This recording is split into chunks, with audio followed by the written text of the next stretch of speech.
El mayor secreto revelado de la pirámide de Keops, ocultamiento de la élite y la gran mentira. El día de ayer se informaba al mundo que había sido descubierta una nueva cámara en la mayor pirámide de Egipto, es decir, en la pirámide de Keops. Esta cámara recién descubierta tiene unas medidas de 5 metros de largo, por 1 metro de ancho y 8 metros de alto. Es decir, es una cavidad bastante amplia. Según informan las autoridades encargadas del estudio, esta cámara nunca ha sido abierta desde su construcción, lo que abre la puerta a la imaginación y a la especulación de qué podría haber ahí. Es por eso que ya se habla del mayor descubrimiento arqueológico de la historia de Egipto. El revelar lo que podría haber oculto ahí desde la misma construcción de la pirámide podría revelar quiénes son sus verdaderos constructores y confirmar, o desmentir, si una inteligencia extraterrestre estuvo detrás de su construcción. La egiptología oficial insiste en que fue el faraón Keops el responsable de su construcción, pero la realidad es que hay estudios que refutan contundentemente esa afirmación, pues le dan una antigüedad de mínimo 12.000 años, muy anterior al periodo faraónico en Egipto. Es más, muy anterior a la misma cultura egipcia. En lo particular, yo creo que esas pirámides, y la esfinge, son la creación de una civilización humana ya extinta. Tal vez es la creación de los gigantes de los que habla la Biblia. Es decir, sería una construcción antediluviana.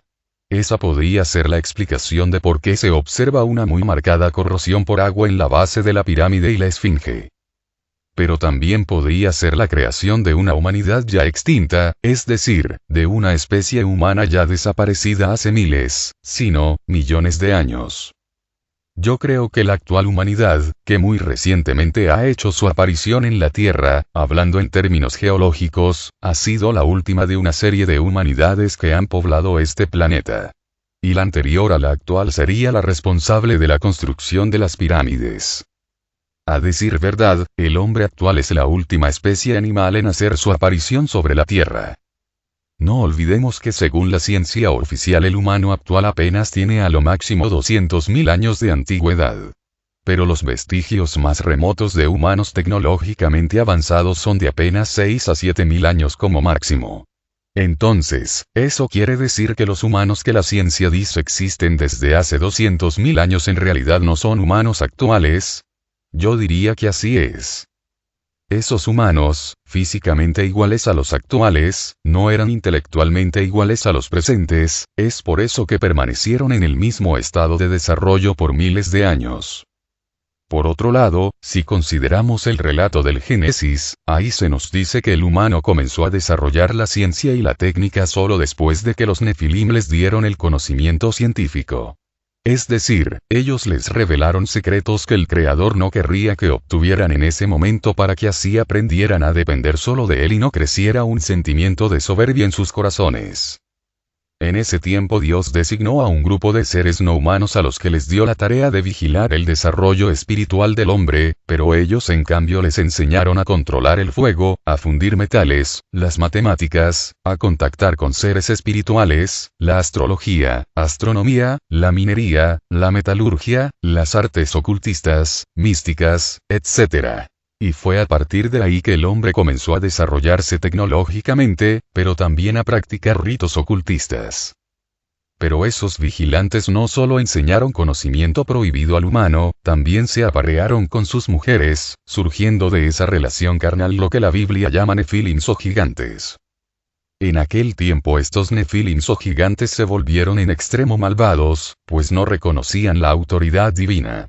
Pero también se volvieron tan extremos en su maldad que comenzaron a devorar a los seres humanos y, además, al parecer eran muy longevos o casi inmortales. Lo que llevó a Dios a elaborar un plan para acabar con la maldad de los nefilims y los humanos, pues a raíz del conocimiento revelado por los vigilantes, ellos, los humanos, también se volvieron malvados y se alejaron de Dios. Entonces fue cuando el Creador mandó el diluvio universal para acabar con los humanos pervertidos, con los nefilims, y con la misma naturaleza corrompida, pues recordemos que la maldad de los nefilims y vigilantes era tanta que dañaron la misma creación a través de ingeniería genética, es decir, corrompieron la naturaleza al mezclar especies diferentes, tal como hoy hace el ser humano. Por lo tanto, tal vez los constructores de las pirámides fueron esos Nefilims, o los vigilantes, o los humanos de entonces, o todos juntos a la vez. Quizá los humanos fueron obligados a construir esas pirámides por los gigantes, y la corrosión que se observa en la base de la pirámide y la esfinge es el resultado del diluvio universal y la posterior anegación permanente de esa región. ¿Recuerdan el relato de la Torre de Babel? Pues es muy similar a lo que habría pasado en Gizeh o Giza, es decir, construir una estructura tan grande que alcance el cielo, no literalmente, pero sí en un sentido espiritual.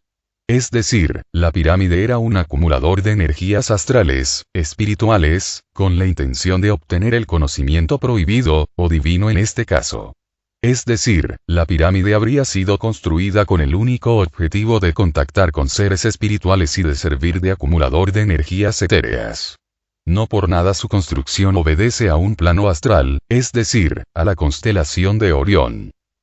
No sé si lo he dicho en alguna oportunidad, pero cada astro, es decir, cada cuerpo celeste, tiene su propio espíritu, su propia conciencia por decirlo de alguna manera. Así que al hacer una construcción pétrea al honor de cierto astro en realidad se está haciendo al honor de esa conciencia astral. De ahí viene la base de la práctica astrológica, práctica que está prohibida por Dios pues no es correcto querer poner en el lugar del Creador a otro ser. No olvidemos que ellos son criaturas de Dios como nosotros, pero no son dioses ni se comparan a Él. Nunca podrá ser superior la creación al Creador. Tal vez la pirámide de Keops es en realidad la misma Babel. Pues ante todo, la pirámide es un templo antes que otra cosa. Yo sé que a muchos de ustedes no les gusta que hable de temas de religión o de vida extraterrestre, pero es que sin ninguna duda los egipcios no fueron los verdaderos constructores de las pirámides. Ellas ya estaban ahí desde hacía milenios cuando apareció la cultura egipcia del Nilo, es decir, del periodo faraónico. Antes de esa época solo había tribus más o menos nómadas pero no había en la zona una cultura civilizada como tal. Inclusive hay documentos que hablan de cuando el faraón Keops encontró las pirámides e hizo esculpir inscripciones egipcias en las mismas, y su mismo nombre. Él lo único que hizo fue construir templos y otras estructuras menores, pero no las pirámides ni la esfinge. Así que, este descubrimiento sin duda marcará un antes y un después en la egiptología. Claro, falta por ver si realmente permitirán acceder a esas cámaras recién descubiertas, pues no olvidemos que todo lo relacionado con el antiguo Egipto es estrictamente controlado, nada se permite explorar si no está de acuerdo con la postura oficial de la ciencia y de las autoridades egipcias. Ellos, por supuesto, no permitirán que se derrumbe todo el dogma oficial que asegura que fue el faraón Keops el constructor original y que es una creación del antiguo Egipto y no de una civilización diferente ya extinta y de la cual no se conoce nada, a excepción de las mismas pirámides y los relatos en la Biblia y en las tablillas sumerias. Algunos me dirán que los constructores son los atlantes, los lemurianos, los hiperbóreos, etc. Pero esas supuestas civilizaciones están más dentro del mito que de la realidad, pues no hay nada que avale su existencia a no ser de los relatos de Platón, relatos que obtuvo supuestamente de los sacerdotes egipcios. Además, algunos dicen que esos relatos de Platón eran más una fábula que un hecho real, es decir, que no fueron transmitidos por los sacerdotes egipcios, sino que más bien, son una invención del mismo Platón. Pero lo que sí es real son los relatos de las tablillas sumerias, relatos que tienen como mínimo 5000 años de antigüedad. Concluyendo. Yo espero que se permita la exploración de esa nueva galería descubierta, y espero que en caso de que así sea, no se oculte nada. Aunque claro, dudo mucho que así suceda. Recordemos que no solo se ha descubierto esa sala en el interior de la pirámide. También se sabe a ciencia cierta que debajo de la esfinge hay recintos aún sin explorar, al menos no de manera oficial. Y eso se sabe desde hace décadas, sin embargo, no han permitido su exploración por los fuertes intereses creados alrededor de la egiptología y del mismo gobierno egipcio que no permitirá que se derrumbe todo su cuento acerca de los constructores del Valle de Gizeh. Para los egipcios eso es un orgullo y derrumbar ese mito sería un duro golpe a su orgullo nacional. Inclusive, es casi seguro que existe una segunda esfinge solo que hoy está oculta en las arenas del desierto. Esta segunda esfinge se encuentra al lado de la primera, a solo unas decenas de metros. Y las autoridades egipcias saben que existe pero no la desentierran por temor a lo que puedan encontrar ahí. También las élites no quieren que se descubra la verdad, desean continuar con los mitos y dogmas creados alrededor de la religión y de la cultura occidental. Asimismo, tal vez no desean que se conozca su mismo origen, pues recordemos que los faraones aparentemente no eran humanos normales, pues tenían un enorme cráneo alargado tal como la Iglesia Católica asevera a sus papas a día de hoy, colocando un enorme gorro en sus cabezas que simula el cráneo de los faraones. Por eso no es casualidad que el obelisco en Roma, en el Vaticano, sea un obelisco original traído desde Egipto, más bien, robado a Egipto. Y lo ponen en medio de la plaza de San Pedro, frente a la basílica del mismo nombre. Claramente es un culto solar, un culto a la cultura egipcia antigua. También esa es la misma razón del obelisco en Washington, pues también es un obelisco egipcio que cumple la misma función que el obelisco en el Vaticano. Así que, tal vez la élite no quiere que se sepa su mismo origen que estaría en el mismo Egipto antiguo y, por lo tanto, serían descendientes de esos faraones egipcios que no eran del todo humanos. Tal vez descendientes de los Nefilims. Hace poco se desenterró una estatua antigua de un faraón egipcio, se supone que es el mismo Keops, o quizá Akenatón. Akenatón fue el faraón que introdujo el monoteísmo en Egipto y que fue asesinado por ese motivo, pues retiró el culto a los dioses antiguos egipcios e introdujo el culto a un solo dios, al dios solar. Este Akenatón trasladó la capital egipcia a Amarna, lugar donde fundó otra ciudad. También se supone que Akenatón es el faraón del Éxodo. Pero lo interesante de la estatua recién descubierta es que también posee el mismo cráneo alargado de todos los faraones antiguos. La ciencia oficial dice que el cráneo alargado de los faraones no es en realidad su cráneo sino un gorro que se ponían en la cabeza para simular un cráneo alargado, pero la realidad es que era su mismo cráneo, pues no se ven rastros de ningún objeto o prenda sobre su cabeza, más bien, se aprecia claramente que es su mismo cráneo.